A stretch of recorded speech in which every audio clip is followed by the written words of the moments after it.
everyone. So yeah, my name is Abby for anybody who doesn't know me, and I'm doing my first year in a master's in Pathology and Laboratory Medicine.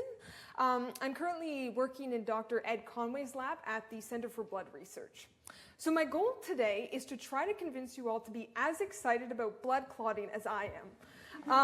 And so how I'm going to do that is I'm going to talk to you about how blood clots and the proteins behind blood clots shape our body and how they interact with every system in our body, and they are present and active in basically any disease. So that's the goal for this presentation. Before I get into that, I want to do a land acknowledgement. So my research is being performed on the ancestral and unsurrendered territory of the Musqueam people.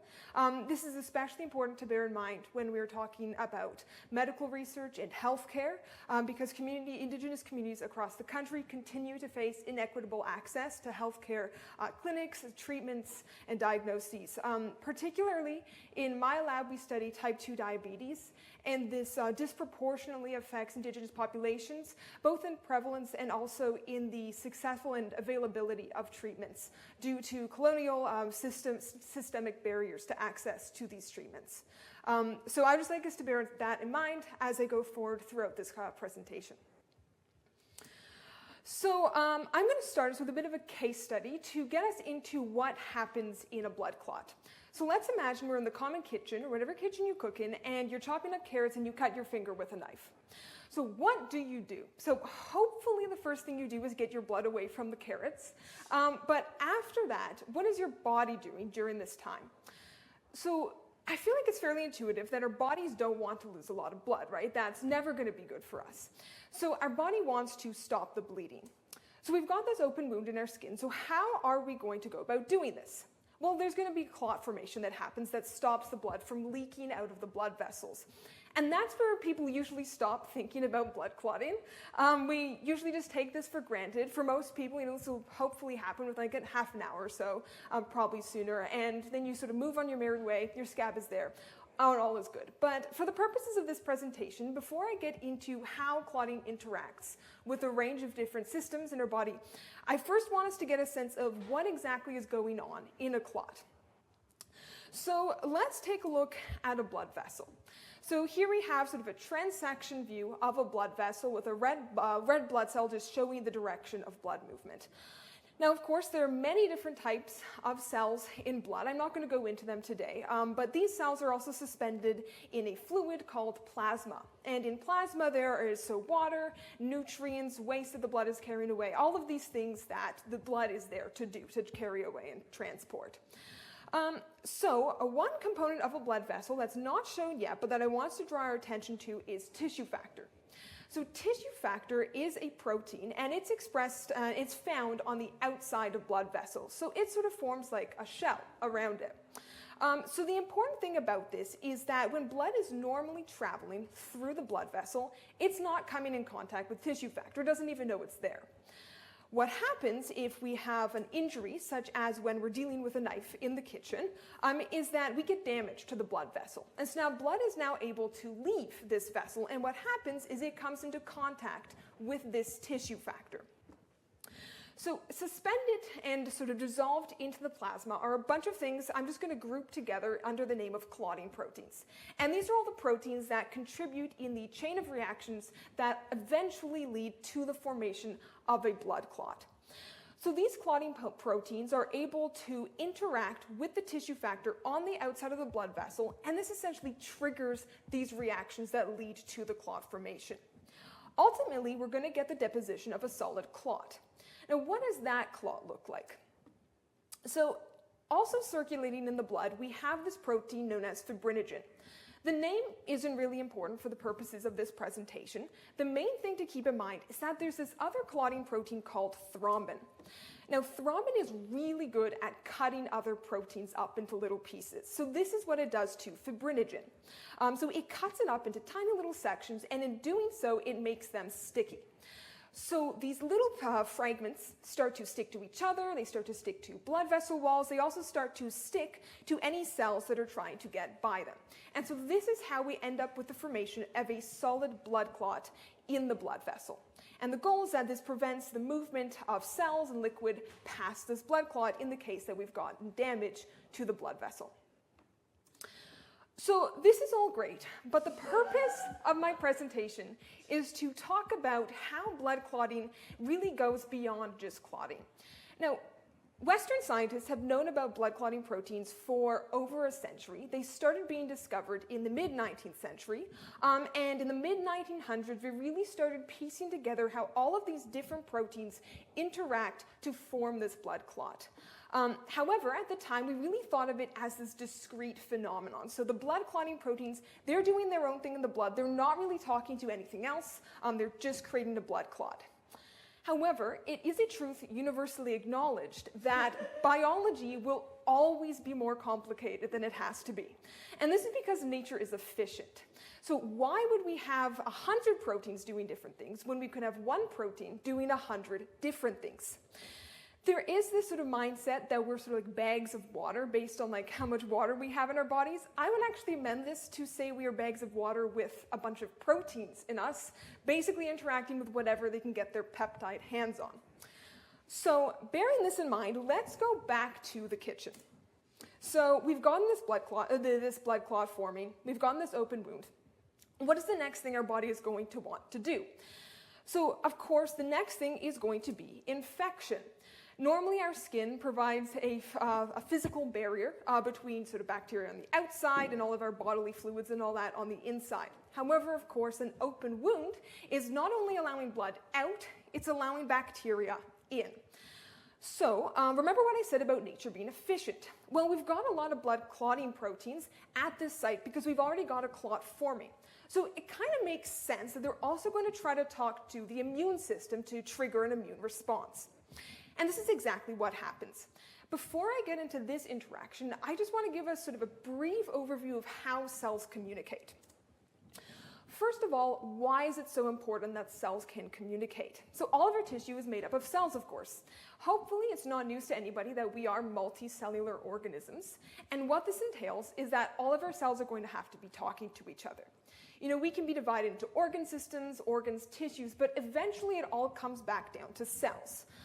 So when we talk about our body trying to sort of communicate between all the different things going on within it, such as when we see a threat outside, our eyes see the visual threat, connects it to the brain, and then the brain tells our lungs, our heart, and our muscle to respond accordingly. These are all made up of cells, so really this just boils down to cells communicating with other cells. So how are they doing this? Let's take this sort of infection example and go through it. So we have this blood clot, and around the site of injury, we have blood cells. I've just used blood cell here as a generic term. There are also, of course, many other different types of cells. But for this thought experiment, we're just going to call them blood cells. So the blood cell can tell that they're being infected, or at least there's the chance that they're being infected because of the open wound. So it wants to tell the other immune system about this, the other immune cells. How it does this is by secreting signaling molecules. Now, there are many, many different types of forms that these molecules can take. They can be neurotransmitters, they can be hormones, they can be ions. The list goes on and on. For this specific example, the name that they have are cytokines. So here, the cell releases cytokines as a way to signal to other immune cells. So these molecules move over to the immune cell, and here they interact with another type of protein called a receptor. So a receptor is a protein that's on the outside of a cell, and it essentially allows it to detect these signaling molecules in the environment. So it forms a link between the outside and the inside of a cell. When it detects these cytokines or whatever molecule there is on the outside, it's able to transduce this signal into sort of an action item for the cell. How it does this is very complicated. There are a lot of different pathways involved, so I'm not really going to get into that side. That's known as cell signaling. For the purpose of my presentation, we just have to focus on the fact that these signaling molecules bind to receptors and interact with the receptors recognize what they're trying to say, and then cause the cell to respond accordingly. In this case, the immune cell realizes that there's an invader, it gets active, and it starts rushing to the site of the injury. And so thus, the cell has triggered an immune response to the injury. So how do clotting proteins do this? Well, there is a type of receptor called a PAR. Now, the name doesn't really matter. I've written out what it stands for, so it's protease activated receptor. We can kind of just ignore that. I'll just be referring to them as PAR or PARs in the plural. But this is a type of receptor that can recognize clotting proteins as signaling molecules and then send signals to the cell, which can then send further signals to other cells, and so on. So, how do clots activate immune cells? Well, the clotting proteins are going to interact with PAR receptors on the surface of cells, and this is going to allow these cells to then release cytokines, sort of the next level of signaling molecule, and eventually the signal is going to work its way to immune cells that then are going to become activated and go to the site of injury. So we have that clotting proteins are also able to help with the immune response at the site of injury. So what else is going on? Well, when we've got so let's go back to the kitchen for a moment. So we've got a clot that's formed, it's helping to fend off bacteria. Let's jump a little bit later in the healing process. So we don't end up with a scab for the rest of our lives. And this is because the tissue is able to repair itself, it's able to regenerate itself, and eventually we're going to have normal skin tissue again. So an important concept here is that the body is able to control the rate at which cells divide. Some cells, such as skin cells, are constantly dividing because of just the wear and tear with the outside world. Other cells never divide. So our brain cells, our heart muscle cells, if you damage them, they're not going to be able to replenish themselves. In the case of a superficial wound, the skin cells are able to divide, as I've said, and the body is able to essentially tell them to divide even faster and to move to fill in the gap. So, of course, the question is, where do clotting proteins come into this stage of wound repair? So here, again, our friend the PAR receptor comes in again. So PAR receptors, they are able to affect multiple different responses because they're able to integrate essentially multiple different signals from the outside world. So if clotting proteins are telling them one thing, but then this other protein is telling them another, this will create sort of a specific response in the cells. So this is how they're able to generate both an immune activation, but also they're able to lead to faster cell replication at the site of injury, and this will help with tissue repair and regeneration. Okay. So one last time back to the kitchen. So we've gotten the clot, so the clot is healed, the wound is starting to fill in. What else does it need at this point? Well, we have to also think about vasculature and blood supply. So it's important, of course, as we all know, blood contains oxygen. It conveys oxygen to all the cells in our body among nutrients. It also helps to carry waste away from cells after they've used it. It's important, obviously, to have blood supply. Now, the damage to the knife from the knife disrupted this system in the skin. So it's going to want to start reforming and forming new vessels to compensate. So that's exactly what happens. We start to see a process known as angiogenesis, which is the formation of new blood vessels. It's essentially the same thing, sort of as I've said before about the tissue regrowth, just this time specifically to coordinating the regeneration of 3D blood vessels that connect to pre-existing vessels and really elaborate coordination.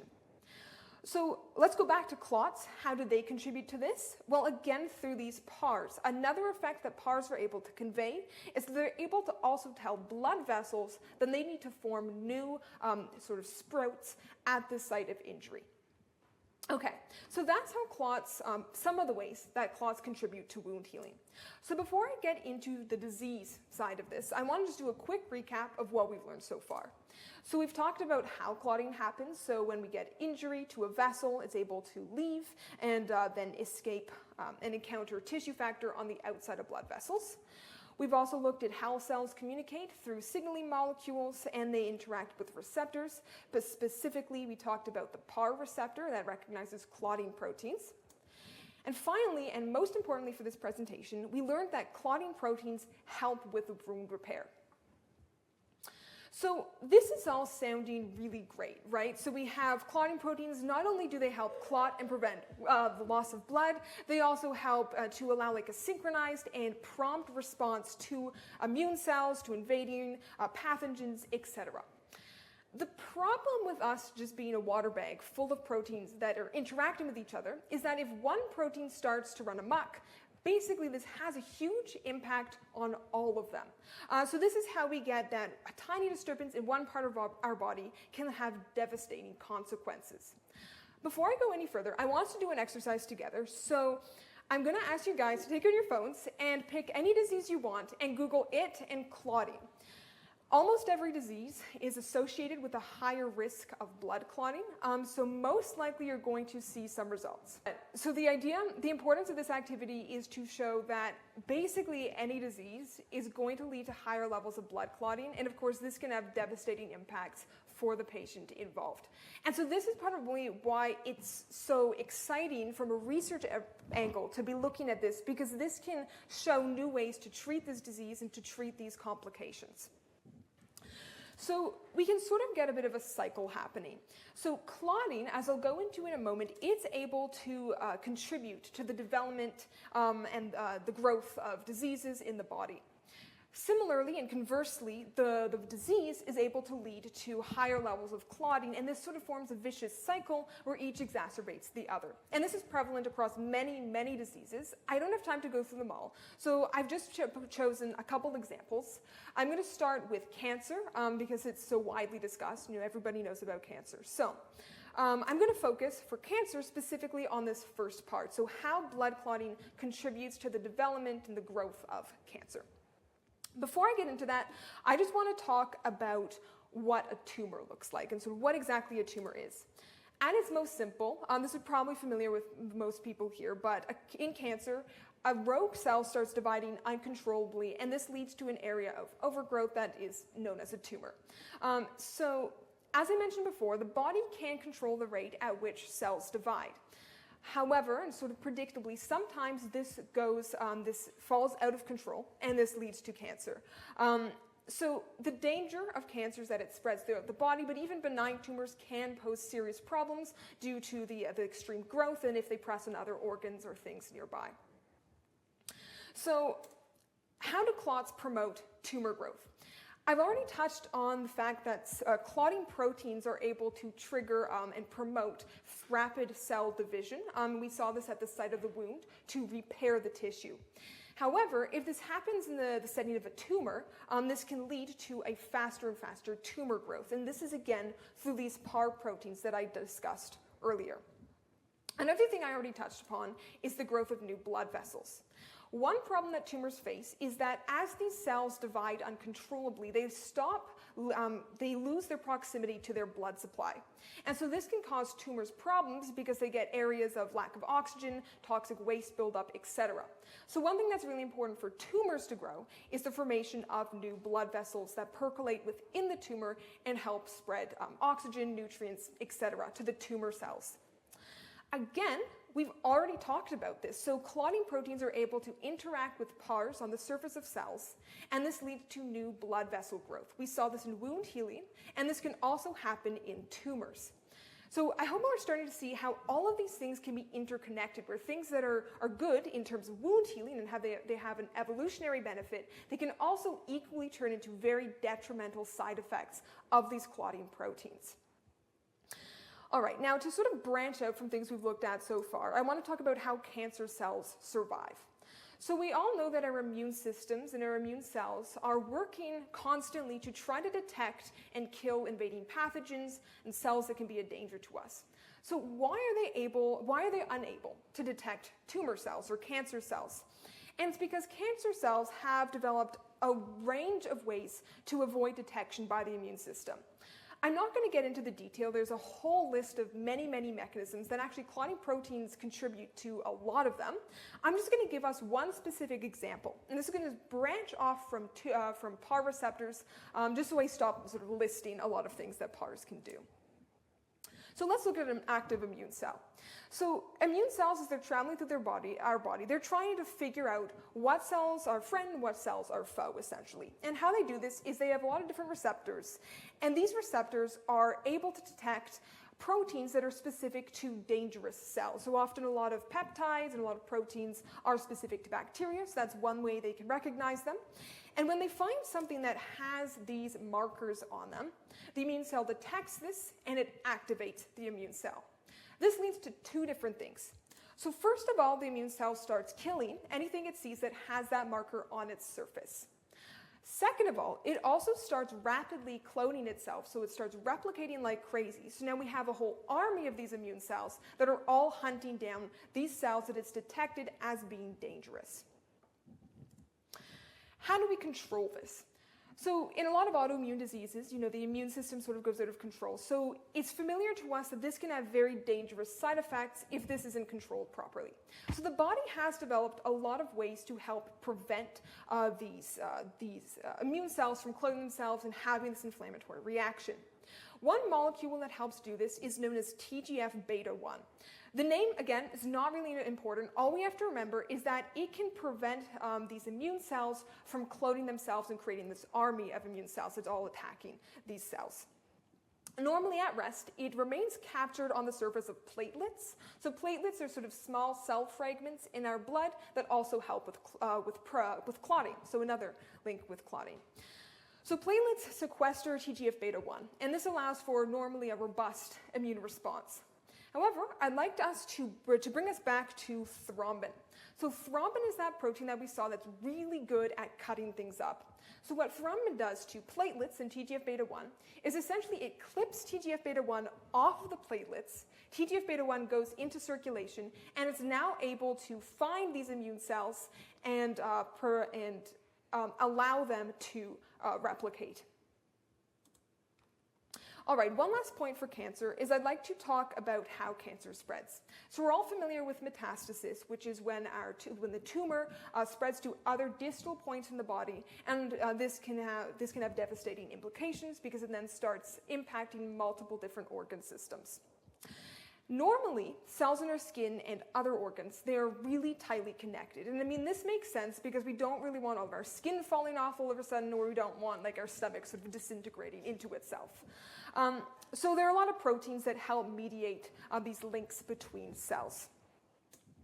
Cancerous cells can lose these connections, and this can be part of when they start leaving the tumor. So they can either enter the bloodstream, they can enter the lymphatic system, and they can travel throughout the body and then start tumors elsewhere. So how do clots come into this? Well, clotting proteins, through interacting with our favorite PAR receptors again, they can lead to the loss of cell-cell adhesion. So they can promote metastasis in tumors. So that brings us to the end of cancer. Let's just sort of quickly go through again what we've seen here. So we've seen that clotting proteins contribute to tumor growth, to new blood vessel formation, and to metastasis, as well as to the immunization by the tumor cells. Those top there are all done through PARs, which we've also seen in the wound healing context. And for immunization, thrombin is able to cut TGF-beta1 off the platelets. Okay. Now I'm going to turn our attention towards viruses. So we see again this sort of cycle where clotting can contribute to viral infections, and viral infections can contribute to clotting. Same as we saw before when we were just looking at all the diseases. This holds up here. So what I want to do is I first want to make a distinction between two types of viruses. I'm not a virologist, so I'm far from an expert, but I just want to give us sort of a quick basic overview of sort of how viruses work. The thing about viruses is that they cannot replicate themselves by themselves. So they have to enter into a host cell. And so by a host cell, I just mean a cell belonging to whatever organism they've infected. So for our case, let's focus on human cells. So they enter into this human cell, and they hijack the host cell replication machinery to create a lot of different viruses within the cell. Eventually, it gets to the point where the viruses are ready to leave. And there are two different ways they can do this. So first of all, for non-enveloped viruses, essentially they just poke a hole in the cell, it kills the cells, and the viruses are just able to flood out of the cell that way. The other option is through enveloped viruses, and this actually has one of my favorite words in all of science, and it's called blebbing, and it's just when little bits of the membrane sort of come off in little blebs, and these can have viruses inside of them. And so this is the case with enveloped viruses. I'm going to focus on enveloped viruses. So enveloped viruses, they're surrounded by a layer of a membrane, and this is derived from whatever host cell they emerged from. So it's going to be expressing both viral proteins from the virus itself, but also whatever proteins the host cell had on it at the time. So because tissue factor is expressed by a lot of different proteins, scientists started to wonder if it could be on the surface of these viruses. And the answer is actually yes to every single virus they've looked into so far.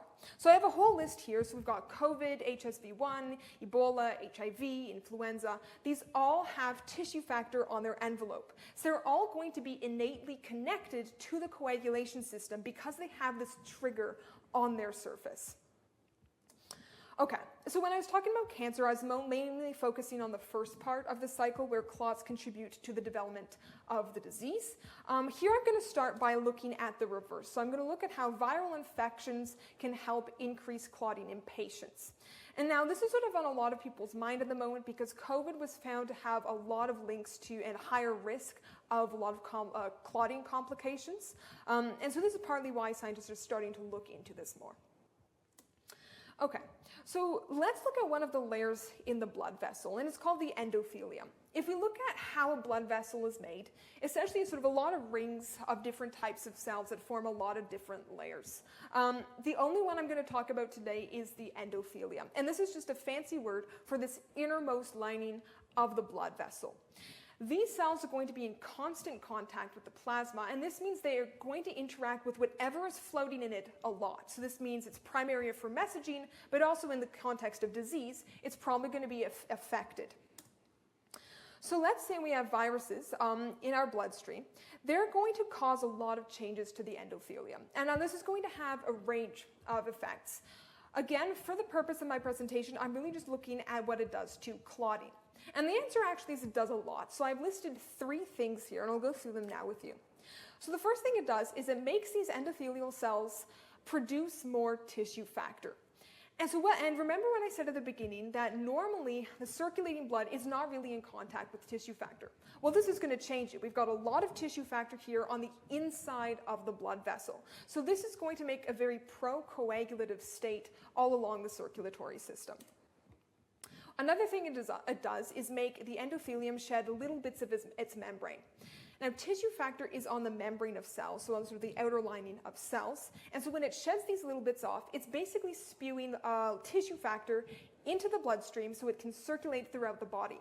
So now not only do we have high blood clotting sort of predisposition wherever the virus is, we have it wherever the blood is going. Another thing it does is it also boosts production and release of a lot of different clotting proteins. So one example here is something known as von Willebrand factor, which activates platelets, which are the clotting cell that I discussed before with TGF-beta1. So that's just sort of a quick insight into how viruses can cause blood clotting. Now let's look at the other direction, so how clotting can contribute to viral infections. So here, I'm not going to sort of list specific mechanisms because we've seen a lot of PARs, and I've gotten sort of a sense that they can do basically whatever they want. They can do a lot of things in the body. Here, I'm going to show some really exciting data that shows how we can take advantage of this, and so how we can use this to potentially treat viral infections. So here's a graph from that was published in an article, and I'm going to walk us through it together. So first of all, this was done in mice that were injected with HSV1, so the herpes simplex virus 1, and these viruses were confirmed to be containing tissue factor. They were then treated with 3 different anticoagulants, one at a time. So 2 of them we actually know exactly what they do from what we've already talked about today. So Hiridin, it inhibits thrombin, so it prevents thrombin from cutting fibrinogen up and forming the clot. So that is how it prevents clotting. NAPC2, it prevents tissue factor from initiating the whole cascade. Apixaban, I'm not going to get into. It just targets another clotting protein that we haven't discussed yet today. But bottom line, all 3 of these are are anticoagulants that normally are used to prevent clotting. So on the y-axis here, we see the measurement of plaques. And this is basically just a way that they're using to quantify the level of infection in these mice. And they're looking at a number of different organs. So we've got lung, heart, and liver. So in each panel, we see a tall first column. So this is when they did not include any anticoagulants. And we can see this because of the 3 negative symbols below them. So a plus means that the mouse was treated with that specific anticoagulant. What we see is that as soon as they start treating the mice with any of these 3 anticoagulants, the number of plaques, so this representation of how much infection occurred, drastically decreases, and in many cases goes all the way down to 0. So this is a really exciting find. They were able to treat the mice and prevent infection using anticoagulants, which a couple of years ago we wouldn't really have thought there was any connection at all. So why should we care so much? Well, treatment of patients with anticoagulants, of course, it can lead to side effects in the clotting pathways where the patient can develop excessive bleeding, hemorrhaging, etc. And obviously that's not ideal. That can cause the patient even more severe repercussions. However, we've been talking a lot about these PAR receptors, and PARs are not involved in the clotting reactions. So if we can target PARs using these drugs, we can essentially knock out the clotting pathway's contribution to these diseases without impacting its ability to cause healthy clots. So that's a really exciting area of future research that a lot of people are pursuing. Okay, so I'm going to bring us to the last topic I'm going to discuss today, and this is metabolism. Many of us probably know someone who is who's living with some form of diabetes, even if they don't know it. In 2024, it was estimated that 1 in 3 Canadians has either type 1 diabetes, type 2 diabetes, which is the acquired form, or pre-diabetes, which is the precursor to type 2 diabetes. And the majority of these individuals don't even know they have type 2 diabetes. Now, part of the reason this is such a huge concern is that type 2 diabetes is associated with a range of really devastating complications. It can lead to blindness, it can lead to kidney failure, it can lead to amputations, it can lead to nerve damage, and it also can lead to, probably unsurprisingly given everything I've been talking about, it can lead to blood clots. So this is my area of research, and I'm trying to look into why there is this link between people with type 2 diabetes and higher rates of blood clots. Because while this link is very well established and very well known, we don't really know exactly how it's happening, and this really limits our ability to treat these patients. So let's quickly look at sort of how diabetes is occurring. So what is insulin doing? So when we eat a heavy meal, we have glucose that circulates through our blood.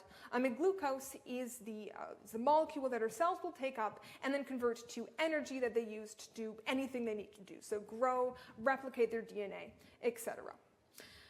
Insulin is essentially the signaling molecule that the body uses to tell the cells that they need to take up more glucose from the bloodstream. How it conveys this is a molecule aptly known as the insulin receptor. So the receptor detects insulin in the external environment, and it's then able to take glucose up into the cell. So this is how it works under healthy conditions. The problem is that in type 2 diabetes, tissues develop something known as insulin resistance, where essentially this connection is knocked out. So the insulin receptor is not able to interact with insulin, and so is not able to uptake glucose properly. And this can lead to chronically high levels of blood sugar, as well as distortions in our energy usage within the cells. So where does clotting fit into all of this? So research in my lab is showing that tissue factors, that protein that initiates the blood coagulation cascade, it talks to the insulin receptor on the surface of cells. So tissue factor and the insulin receptor are both found on a lot of the same cell types throughout the body, and we've been finding that they're able to interact with each other in a way that inhibits each other's function. So when they're interacting, tissue factor is less able to form blood clots, and insulin receptor is less able to respond to insulin in the environment and take up glucose. So what goes wrong in type 2 diabetes? Well, the theory is that we're working with is that in healthy cells, there's essentially a balance between the two. So we have enough tissue factor, enough insulin receptor that on these cells, even though they're inhibiting each other, the insulin receptor is still able to generate a sufficient signal in response to insulin and take up glucose, and tissue factor is still able to generate healthy blood clots. What has been found, though, is that in cases of type 2 diabetes, tissue factor goes up on cells, so there's more of it being found on the membrane, and insulin receptor decreases. So the thought is that this throws this balance out of whack, where we have tissue factor now, it's not being properly inhibited, so it's now able to form unhealthy blood clots, and insulin receptor, it's being overly inhibited, so now we are not being sensitive to insulin in the blood supply. Why this is so important, as I mentioned before, is the link between blood clotting and type 2 diabetes is still very unknown. So if we could find a specific interaction that's causing this link, we could target it with drugs, and this would allow for an effective treatment, potentially. If this were developed, it could save hundreds of thousands of lives around the world each year. All right. So let's finish up with just a quick summary. If you can only remember 3 lessons from today, these are the things I want you to remember. So first of all, we have that clotting proteins help with wound repair beyond just clotting formation. Similarly to this, if we transfer this to a disease context, clotting proteins are also able to help develop and progress many diseases. We looked at a couple today, so we looked at cancer, we looked at some viral infections, we looked at metabolic diseases, but the list goes on and on. This is so important because of this, we may be able to target clotting proteins to treat a whole range of diseases. All right. Thank you very much for listening, and I'm happy to answer any questions.